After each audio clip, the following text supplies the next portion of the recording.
Auzubillahiminash-shaytanir-rajim. Bismillahir-rahmanir-rahim. Assalamu alaikum students. I hope you all are fine.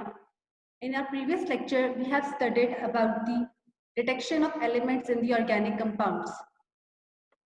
उनमें से हम लोगों ने जो है आपके पास क्या क्या डिस्कस कर लिया था। डिटेक्शन ऑफ कार्बन और हाइड्रोजन डिस्कस हो चुका था।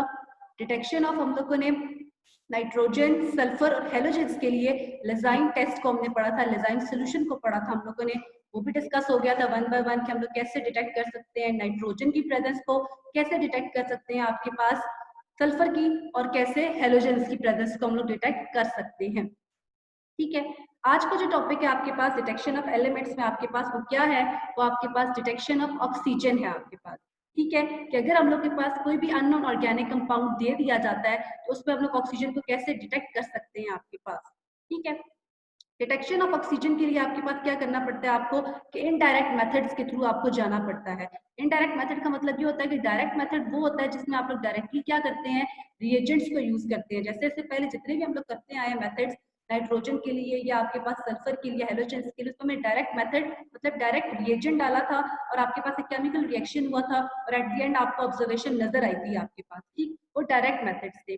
बट इनडायरेक्ट मेथड्स क्या होते हैं कि आप लोग रिएजेंट्स अपने नहीं डालते हैं इसमें, प्रैक्टिकली परफॉर्म आपके पास क्या है, रिएजेंट्स को हटाते हुए, रिएजेंट्स के अलावा आपके पास जो मेथड्स होते हैं उनको यूज करके आप लोग क्या करते हो, आप लोग इस मेथड को अप्लाई करते हो। ठीक है, मतलब कि इससे पहले जितने थे आपके पास उसमें आपने क्या किया था, उसमें आप लोगों ने रिएजेंट्स डाले थे, केमिकल्स डाले थे, केमिकल रिएक्शंस हुए थे। बट यहाँ पे क्या होगा आपके पास, आप कोई रिएजेंट यूज नहीं करते, आप लोग ऑब्जर्वेशंस के थ्रू आप लोग के पास क्या है, डिटेक्शन ऑफ ऑक्सीजन को ऑब्जर्व करते हो। तो इनडायरेक्ट मेथड्स आपके पास जो है डिटेक्शन ऑफ ऑक्सीजन के लिए वो तीन तरह से आप लोग परफॉर्म कर सकते हैं। ठीक है, पहला आपके पास क्या है कि हम क्या करते हैं, कोई भी आपके पास जो ऑर्गेनिक कंपाउंड आपको अननोन दिया गया है उसको आप लोग क्या करते हो, ड्राई टेस्ट ट्यूब में हीट करते हो आपके पास। ठीक है, सब्सटेंस लिया, टेस्ट ट्यूब में डाला, उसको हीट किया। ठीक है जी, उन्होंने मेंशन किया हुआ है preferably in an atmosphere of nitrogen. तो वैसे भी आपके पास जो एटमॉस्फेयर होती है उसमें आपके पास डिफरेंट गैसेस का मिक्सचर है एटमॉस्फेयर, जिसमें नाइट्रोजन की परसेंटेज ज्यादा होती है। तो आप अगर उसको क्या करोगे, सिंपली ये उन्होंने स्टेटमेंट लिखी है कि preferably in the atmosphere of nitrogen, but वैसे भी जो ओपन एटमॉस्फेयर है नाइट्रोजन की कंसेंट्रेशन ज्यादा है आपके पास। ठीक है, हमने क्या किया, सब्सटेंस को ड्राई टेस्ट ट्यूब में जब हीट करते हैं तो आपके पास क्या होगा कि उस टेस्ट ट्यूब में formation of droplets of water होगी। कौन से पार्ट्स पे, कूलर पार्ट्स पे। ठीक, तो ये इंडिकेशन होगी किसके लिए, for the presence of oxygen and your organic compound आपके पास। ठीक, लेकिन वो ये कह रहे हैं कि अगर यहाँ पे नेगेटिव रिजल्ट आता है कि आपके पास ड्रॉपलेट्स की फॉर्मेशन नहीं होती, कि आपने हीटिंग इस तरह से की है कि आपकी पूरी टेस्ट ट्यूब पूरी हॉट हो गई है आपके पास। ठीक है जी, कूलर पार्ट ही नहीं रहा उसका कोई आपके पास, तो क्या होगा कि आपके पास ऐसे ये नहीं होगा कि आप कहोगे कि आपका ऑक्सीजन प्रेजेंट नहीं है, तो फिर आप लोग कोई और टेस्ट इसके लिए परफॉर्म करोगे।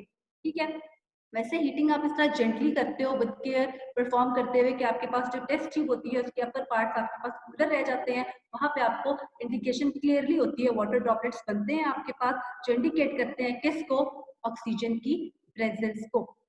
This was the first indirect method. Next indirect method कौन सा यूज करते हो कि आप लोग ये वाला फर्स्ट जो आपके पास है कि सब्सटेंस को हीट करके वाटर ड्रॉपलेट्स की फॉर्मेशन को ऑब्जर्व करते हो, ये नहीं देखते, बल्कि आप क्या करते हो, डायरेक्ट जो आपके पास क्या है, आप इन कंपाउंड्स की प्रेजेंस को देखते हो कि क्या उसमें हाइड्रोक्सिल ग्रुप प्रेजेंट है, क्या उसमें कार्बोक्सिल फंक्शनल ग्रुप प्रेजेंट है, कि मतलब आप ऑक्सीजन कंटेनिंग फंक्शनल ग्रुप को ढूंढते हो उसमें। इनके लिए भी स्पेसिफिक आपके पास टेस्ट होते हैं जो आप परफॉर्म करते हो, तो आपको पता चल जाता है कि हाँ जी, इस जो गिवन स्पेसिफिक ऑर्गेनिक कंपाउंड है इसमें आपके पास हाइड्रोक्सिल फंक्शनल ग्रुप है या कार्बोक्सिल है या एल्डिहाइड, इन सब में देखिए आपके पास क्या है, ऑक्सीजन प्रेजेंट होता है। तो जब आपने इन फंक्शनल ग्रुप्स के लिए क्या किया, टेस्ट को परफॉर्म कर लिया, आपको पता चल गया कि हाँ जी ये फंक्शनल ग्रुप मेरे पास प्रेजेंट है इस गिवन कंपाउंड में, देन आपको फर्दर टेस्ट करने की जरूरत नहीं पड़ती, आपको पता होता है कि यहाँ पे ऑक्सीजन कंफर्म है। ठीक, थर्ड आपके पास क्या है कि ऑक्सीजन के लिए आप क्या करते हो कि अगर आपके पास फॉर एग्जांपल फर्स्ट वाला टेस्ट किया आपने, ये वाला सब्सटेंस को हीट किया, आपको अच्छा रिजल्ट नहीं मिला, सेकंड किया आपने डिटेक्शन के लिए किया, फिर भी आपको क्या था, अच्छा रिजल्ट नहीं मिल रहा था, आप डिटेक्ट नहीं कर पा रहे थे कि इसमें ऑक्सीजन है या नहीं है ऑर्गेनिक कंपाउंड में, देन आप क्या करते हो कि आप परसेंटेजेस निकालते हो हर एक स्पेसिफिक कंपाउंड की। ठीक, कैसे परसेंटेज निकालते हैं, परसेंटेज का फॉर्मूला क्या होता है आपके पास कि आपने क्या किया, ऑक्सीजन कितना आपके पास इसमें मौजूद है आपके पास, ठीक है, उसको x ले लो आपके पास। देन आपके पास क्या है, टोटल आपके पास जो ऑर्गेनिक कंपाउंड गिवन होगा उसका मास ले लो आपके पास, मल्टीप्लाई बाय 100 कर लो, तो आपके पास क्या होगा, उन जितने अदर एलिमेंट्स हैं उन सब की आपके पास परसेंटेजेस निकल आएंगी। और जब आप उस परसेंटेज को ऐड करते हो, सम अप करते हो, तो अगर वो परसेंटेज आपके पास 100 इक्वल नहीं आ रही, कुछ उसमें से अमाउंट क्या है, कम आ रही है आपके पास, तो आप कहोगे जो रिमेनिंग अमाउंट है वो किसकी है, ऑक्सीजन की है। ठीक है जी, ये मतलब आपके पास ऑर्गेनिक कंपाउंड था, आपने सारा सब कुछ परफॉर्म कर लिया। फॉर एग्जांपल इसमें आपके पास सल्फर प्रेजेंट था, नाइट्रोजन प्रेजेंट था, उसमें हेलोजन्स प्रेजेंट थे, लेकिन अभी आपको कंफर्म करना है कि आया उसमें ऑक्सीजन है या नहीं है। आपने सल्फर की परसेंटेज निकाली, हेलोजन की निकाली, नाइट्रोजन की निकाली, तीनों को ऐड किया, 100 के इक्वल आपके पास नहीं आ रहा था आंसर, तो आप कहते हो कि जो रिमेनिंग परसेंटेज आपके पास रहती है वो किसकी है आपके पास, वो ऑक्सीजन की है। तो ये आपके पास क्या थे, ये इनडायरेक्ट मेथड से for the detection of oxygen. ठीक है, नेक्स्ट आपके पास क्या है, that is the detection of phosphorus, कि फॉस्फोरस को आप कैसे डिटेक्ट करते हो। फॉस्फोरस की डिटेक्शन के लिए आप लोग क्या करते हो, again solid substance is heated strongly.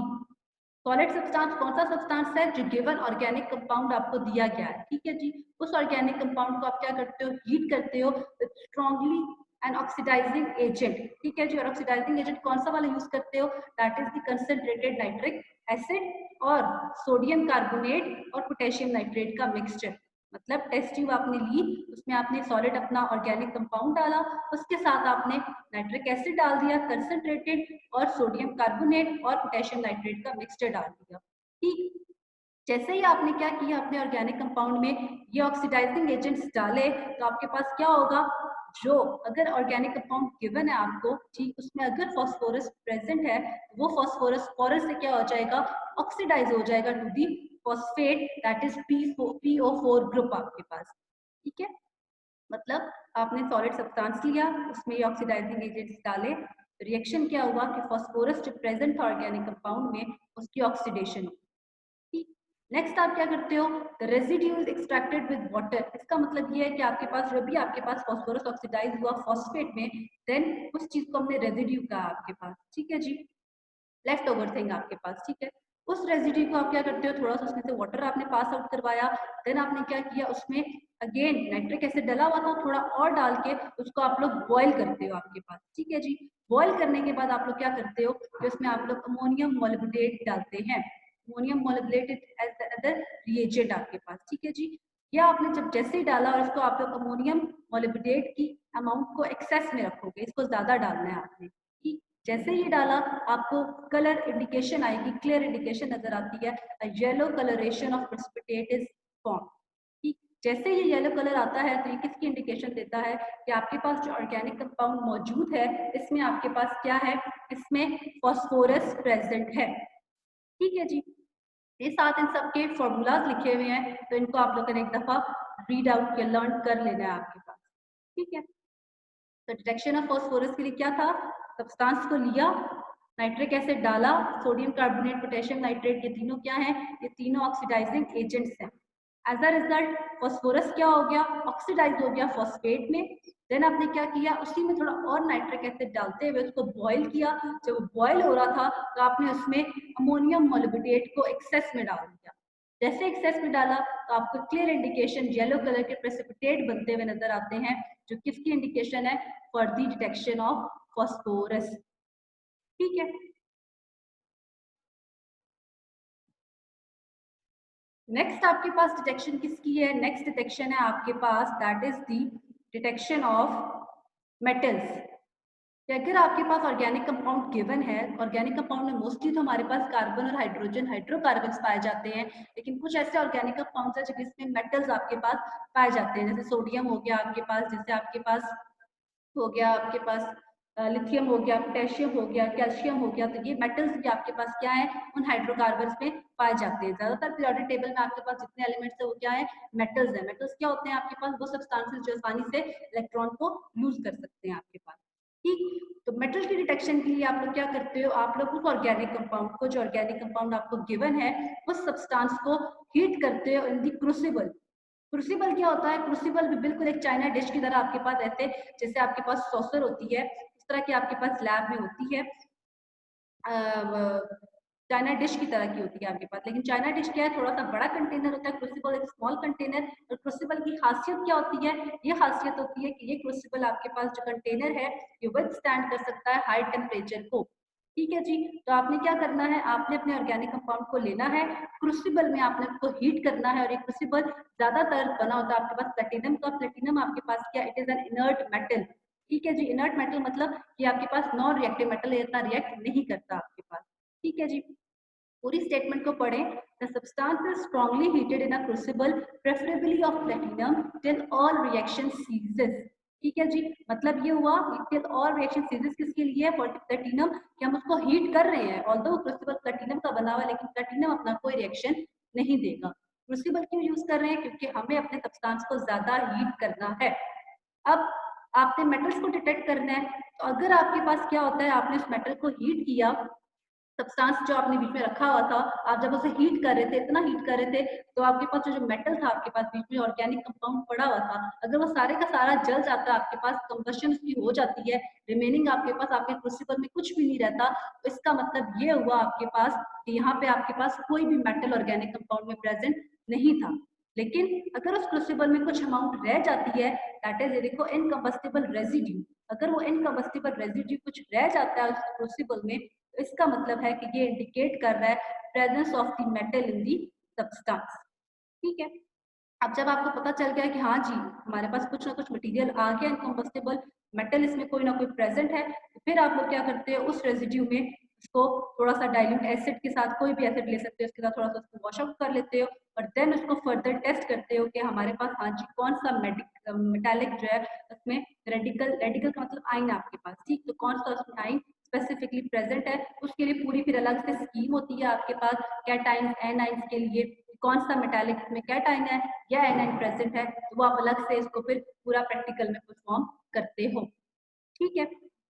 तो आपके पास क्या था, ये टॉपिक आपका एंड हुआ यहाँ पे कि detection of oxygen, detection of phosphorus और डिटेक्शन ऑफ मेटल्स को आपने एंड किया यहाँ।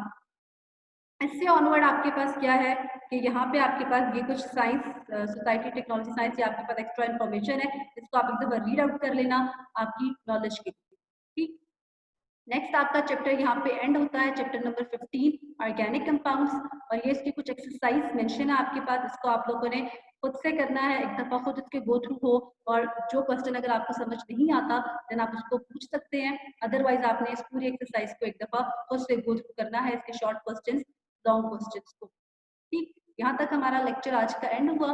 बाकी इंशाल्लाह नेक्स्ट लेक्चर हम लोग जो है नेक्स्ट चैप्टर से स्टार्ट करेंगे, और वो इंशाल्लाह नेक्स्ट लेक्चर में हम लोग करेंगे। ठीक है जी। अपना सब आप लोग स्टूडेंट्स ख्याल रखिएगा, और thank you students and Allah.